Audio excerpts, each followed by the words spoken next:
লাশ কাটা ঘর, অন্ধকারে ফেরত আসা, বর্জিত সংস্করণ। জেলা শহর থেকে একটু দূরে দাঁড়িয়ে আছে পুরনো সরকারি হাসপাতাল।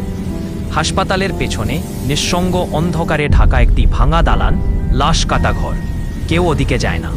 নার্স আর ডাক্তাররা বলে ওখানে রাত হলে দরজা জানালা নিজে থেকেই কেঁপে ওঠে, আর ভেতর থেকে করাতের শব্দ শোনা যায়।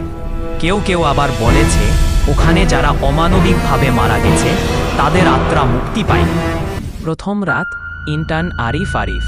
তাকে বলা হয় রাতের ডিউটির সময় যদি কোনো অঘটন ঘটে লাশ কাটা ঘরের রেকর্ডগুলো দেখে আসতে হবে। এই হাসপাতালে নতুন যোগ দিয়েছে মেডিকেল ইন্টার্ন। রাত তখন 12:30। চারদিকে কুয়াশা আর নিস্তব্ধতা। হাতে টর্চ লাইট আর একটা পুরনো ফাইল নিয়ে সে ঢুকে গেল লাশ কাটা ঘরের মরচে ধরা গেটের ভেতর। গেট বন্ধ হতেই যেন হাওয়া বদলে গেল।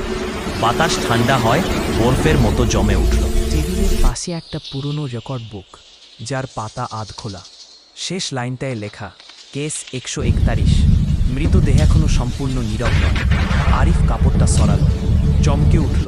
লাশটার চোখ আধ খোলা, ঠোঁটে জমে থাকা শুকনো রক্ত, আর ঠান্ডা ঠান্ডা দৃষ্টি যেন তাকিয়ে আছে ওর দিকেই। হৃদস্পন্দন বেড়ে গেলেও সে সাহস করে লাশের পাশে দাঁড়াল। হঠাৎ পেছনে কারো পায়ের শব্দ, ধীর ভারী। সে ধীরে এগোল। অন্ধকারের ভেতর থেকে বেরিয়ে এল একজন পুরনো সার্জনের ছায়া।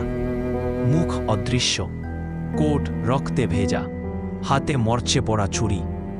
এখনই বের হয়ে যাও, নয়তো দেরি হয়ে যাবে। সার্জনের কণ্ঠ যেন দেয়াল ভেদ করে মনের ভেতর ঢুকে গেল। বন্ধ দরজা। ফিরে আসা লাশ। আরিফ দৌড়ে দরজায় গেল, কিন্তু দরজা তখন বন্ধ। ভেতর থেকে যেন কেউ শক্ত করে আটকে দিয়েছে। টর্চ লাইটের আলো নিভে গিয়ে পুরো ঘর অন্ধকার। তারপর টেবিলে থাকা লাশটা ধীরে ধীরে নড়ে উঠল। হাড়ের মতো সাদা হাত উঠল। মুখে থেকে ভেসে এল ফিসফিস শব্দ, অনেক রাত হয়ে গেছে, এখন আর তুমি ফিরতে পারবে না। আরিফ আতঙ্কে চিৎকার করতে চায়, কিন্তু গলা বন্ধ। তার ঠিক পিছনে দাঁড়িয়ে এখন সেই সার্জনের ছায়া। এই ঘরে আনা প্রতিটি লাশ ফিরে আসে, কাউকে নিয়ে। আজ তুমি তার বদলি। সেই মুহূর্তে লাশগুলো স্টোর রুম, ফ্রিজের রুম, সব জায়গা থেকে ধীরে ধীরে দরজা খুলে বেরিয়ে আসতে লাগলো।